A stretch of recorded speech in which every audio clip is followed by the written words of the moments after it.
So let's talk about why Catharsis is one of the best solo board games that you can play. Just to level set some terms that we're going to use a bunch. A solo play experience is going to refer to the act of playing a board game by yourself. The way I use this term, it's usually referring to playing a board game solo that has a variable player count. So if a game is rated 1 to 5 players, the solo play experience, air quotes around that guy, refers to what the game is like playing with a party of just one. True solo is playing a board game by yourself with no faux, phantom, extra players, anything else, mimicking other people actually playing the game. It's playing the game literally solo. Just important to kind of have that distinction. Also, I'm going to mention some games as points of comparison during this discussion. And I want to be very clear, even though I may slag them a little, they're all games that I love a lot and I've played a ton. Which is why they come to mind as comparison points, and that's why I bring them up. But they're still great, super fun games. So what makes Catharsis a premier solo board game experience? 3 broad factors that I categorize as ease of setup and play, accessibility and depth of mechanics, and scaling and player count design. Let's go down the list and talk about each one individually and kind of round them out. So ease of setup and play. Board games run the gamut from out-of-the-box games you can set up and play in seconds to games that require a lot of setup and prep time. Typically, the returns are proportional to the investment. Games that are quick to set up are usually relatively brief experiences, also often lighter but not always. An example being Railroad Ink. Whereas games that take a lot of time to set up, pay that back once you get going and you're playing a big, beefy game that can easily fill up an afternoon or a weekend. A great example is something like Gloomhaven. Individual mileage varies, but in my experience, solo board games are better off when they're closer to the quick setup end of the scale. The payoff for a lot of setup is diminished when it's just you playing the game. Moreover, when it's just you looking to get a game in, you're probably less likely to want to go through a lot of setup just to get to gaming. Catharsis threads the needle perfectly here. It's lightning fast to get on the table, but offers a disproportionately meaty experience once you get going, in a good way. Games of Catharsis feel substantial enough to justify the setup time and the actual play time, while also not demanding an entire afternoon just to play. And then when you're done, cleanup is also super fast, so you're not spending a lot of time packing everything away again. What you end up with is a game that's very easy to get on the tabletop and is relatively quick to play without feeling rushed or truncated. This makes Catharsis a game that is very easy to enjoy as a solo player and play as much as you want. And that experience pays off because of the accessibility and depth of mechanics in Catharsis. One of the main things that people consider when evaluating a game is, how much fun is it to play? Which makes sense, of course. If a game isn't fun, why bother playing it? However, an important follow-up question that sometimes gets glossed over is, how hard is it to get at that fun? To put it another way, how much work do you as a player have to put in while learning the game, and how much of that learning is likely to be retained over subsequent playthroughs, especially if you put the game down for a while? This is important because even if you love learning rules, like I do, you don't want to be burning the game time that you have nose down in the rulebook, trying to remember how X plus Y rule interaction works, how do you do Z again, oh crap, I forgot I was supposed to do this in this situation, etc., etc. We all accept that as necessary when you're learning a game, but ideally that period is brief and painless, and the rules stick well enough that you don't need a big refresher whenever you come back to a game. Here's another area where Catharsis shines.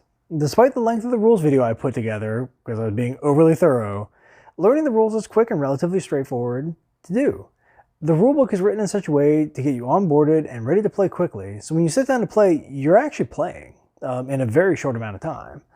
And if you need to look something up or refresh yourself on how something works, that's not a big time sink either because, like I said in the review, there's only like 6 or 8 pages of actual rules. Furthermore, the rules of Catharsis are focused in such a way that there aren't a lot of rules you need to remember in the first place, so the odds of you needing to look something up in the first place are lower than most games. Catharsis is also a game that does a lot with a little. The core rules are focused and easy to pick up, so the complexity of the game rests more in the player cards, the boss cards, and how all of them interact, as well as how the dice decide they want to behave that session. So Catharsis is still a very engaging, interesting puzzle of a game when you play it, and thanks to the rules and design, you can get right to the thick of it without a lot of rule study or other overhead. Speaking of design, the last and absolutely strongest factor that makes Catharsis one of the best solo games ever is its scaling and player count design. The idea of board games having solo rules became more common relatively recently. The COVID-19 pandemic brought into sharp focus the reality that you can't always get together with other people to play the games you own, and it has definitely felt like every game released post-2020 has had at least some nod to a solo play option. This is for obvious reasons, because if a game has solo rules, it reduces the hesitation on the part of prospective buyers. No longer do you need to worry about disease, friend group drama, or whatever else may come up to monkey wrench your gaming plans. Now you can just play all your new games by yourself if you have to, or want to. The downside to the brave new era of solo-friendly board games is that not all solo-compatible games are created equal. Although games can be written to have solo rules or components that facilitate solo play, a common example being one or more AI-controlled adversaries, if the game was not designed with actual, true solo play as a design goal, the player experience is usually at least a little uneven, and some unfortunately drop into the pit of "this solo mode sucks." Solo-friendly games can be split into three broad categories.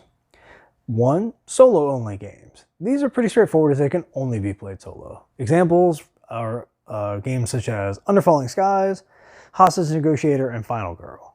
These games typically provide a robust solo gaming experience, with the downside being that they can only be played solo. Therefore, they have a more narrow set of use cases than a variable player game. So the only way you're getting it out is when you're going to play by yourself, compared to being able to use a variable player game in situations where you have a game night, for example. The second broad category is what I call faux solo games. These are games where there is technically a solo mode, but the design of the game is such that there's a minimum player count that has to be present at all times. Example games are Sentinels of the Multiverse, Kingdom Death Monster, and Set a Watch. Because these types of games are typically not adversarial, most often there's some kind of co-op game, the solution is for a solo player to just play multiple characters and meet the minimum player count. This is a bit of a cheat in terms of an actual honest player count, but mechanically it usually works fine. The primary upside to games in this category is that the core design of the game hasn't been compromised in translating it to solo play, so you can experience the exact same game as you would with a group. And although it does have some big downsides, playing multiple characters simultaneously does give you the ability to experience a lot of game in one session. Normally when you play a game like this, you'd be playing one character. But if you're playing, for example, Sentinels of the Multiverse solo, you'd be playing 3 characters, because that's just the minimum you have to have out. You're going to see and experience a lot more of the game that way. A pretty clear downside to this kind of solo game is you're playing multiple characters. That's a lot of information to take in, process, and act on while going through a turn. And since you're playing solo, you still need to manage whatever adversarial forces the game throws at you too. Sentinels is a relatively light example because it's a card game, but just to list it out, to play it solo you need to manage 3 player decks, the environment deck, and the villain deck. That's not a ton of stuff to do, but it's still a lot of admin, and it can make the experience feel more like work than necessarily some people are looking for. Some folks are more willing to engage with games that require that amount of work to play solo, though.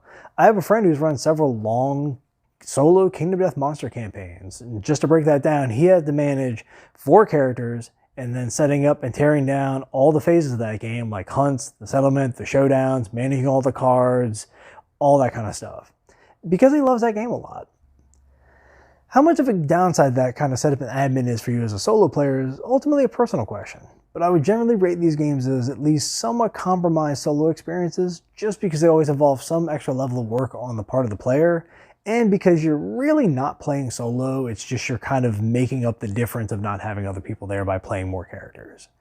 And the third category is true soloable games. These are games that have a variable player count, which include 1 in that range, obviously, that can legitimately be played with just 1 player. Examples include games like Street Masters, Marvel Champions, the Living Card Game, and Catharsis. These games are, at least theoretically, the platonic ideal. You can play them solo or with a group, so no matter how many players you have available to you, you can actually play the game. These games account for the variable player count in the design, so that the listed player counts are actually supported and no one has to, for example, play more than 1 character simultaneously to make the design work. Games do this by scaling the experience based on player count, and this is where things can get tricky. Although the design of the game may account for and allow for true solo play, the design of the scaling may not actually support it very well, or other compounding factors may make true solo play disproportionately difficult. This can result in a game where you, on paper, can play true solo, but the experience is noticeably different from playing with 2 or more players, so the fun factor of true solo games is affected and you just don't have quite an ideal experience. Marvel Champions is a good example of how these kind of pitfalls can hamper a game solo experience. Although the game scales to player count, that scaling isn't always implemented the best due to how linear it is. Champions uses what I'll just refer to as a number P system, so that things scale linearly based on player count, i.e. if you're playing one player, you're multiplying all the values they give you by 1, 2 players, you multiply by 2, etc., etc. And as such, the one-player game can be very swingy because you're dealing with very low totals for a lot of these values. Moreover, since Champions is a deck building game, the design of the game leans into having multiple different pain points that need to be addressed by players. Also because you can play the game with up to 4 people, so you want to give them a lot to do.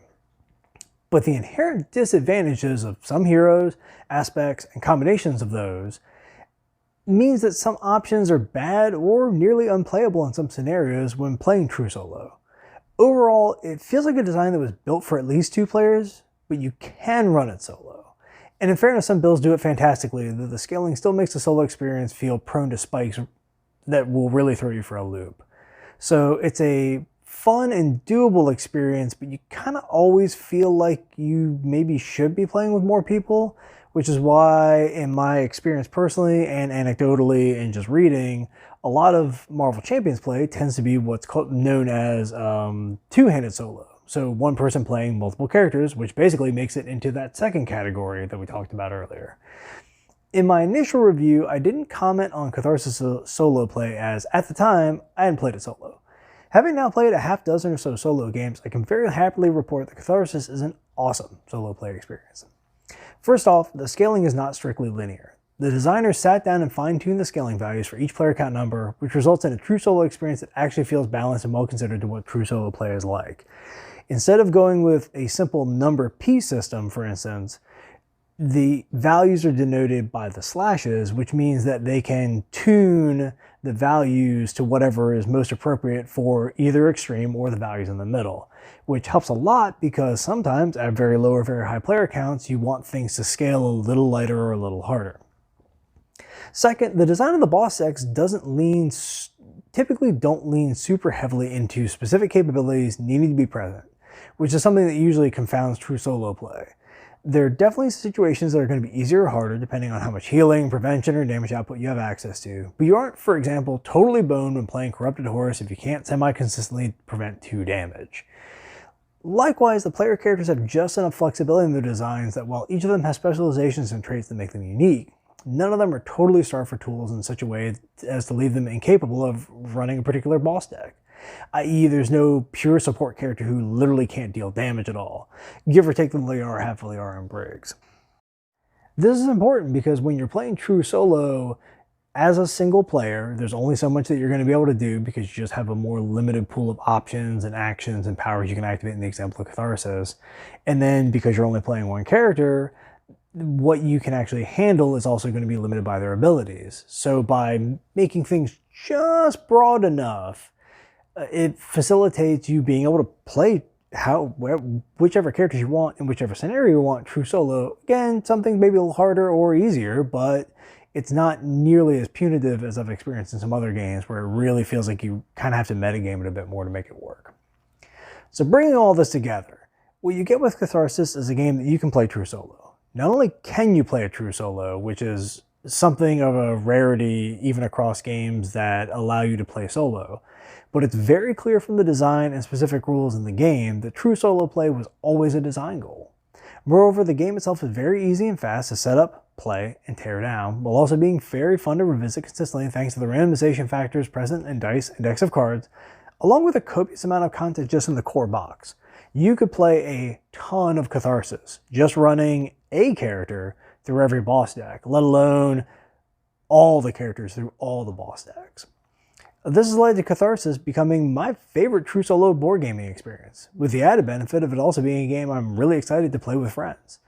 And it stands out in a very crowded field of competitors and as an exceptional product for players who want an adventure game experience in a true soloable package. I hope you guys have found this valuable. I wanted to kind of do this breakdown because there's a lot of solo games out there nowadays, as I mentioned before, but I have encountered so very few that are a genuine true solo experience and a very good true solo experience. And there's even fewer of those that are genuine true solo experiences that are adventure style games that you can actually sit down and play. And I think Catharsis is just head and shoulders above everything else I played, really. But a lot of the stuff out there, I think it's an awesome way to spend your time and your money. And if you're into solo gaming due to preferences or constraints, or you just kind of want to have the option open, because again, you can play this with your friends, I think it's really worth considering. Thank you very much. I hope you found this useful, and I'll catch you all around. Bye.